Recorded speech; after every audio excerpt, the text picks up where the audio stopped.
Hundreds of years ago, all the way up to the 1800s, there were a very small amount of global emissions. In 2010, nearly 37 billion metric tons of CO2 were released into the atmosphere in that year alone. And CO2 is not even the worst greenhouse gas out there. With all of these greenhouse gases in the air, it is causing the climate to change drastically.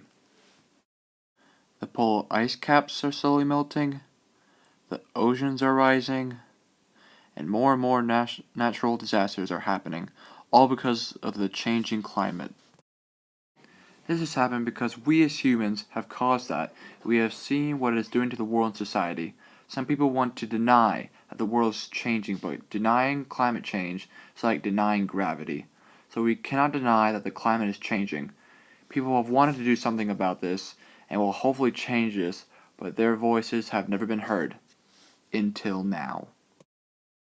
On April 11th, 2015, around 25,000 people in Quebec City in Canada marched around the city saying you can either protect our climate or you can dig up tar sand, but you cannot do both at the same time.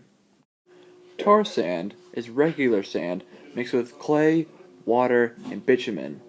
Bitumen is a heavy black oil. Industries extract the bitumen and are using it instead of normal oil. Since we are running out of fossil fuels, people are finding other ways to fuel things, but not in the good for the environment way. A report from March underscores the importance of Canada's federal government taking climate change seriously.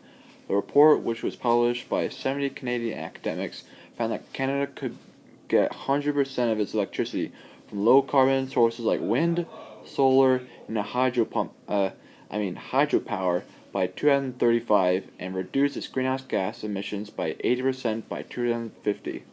But in order to do so, the federal government should implement major policy changes, including a nationwide tax on carbon and an elimination of fossil fuel subsidies, including those that go to the country's tar sands industry. Canada is able to reduce greenhouse gas emissions, but the government chooses not to because they lose money.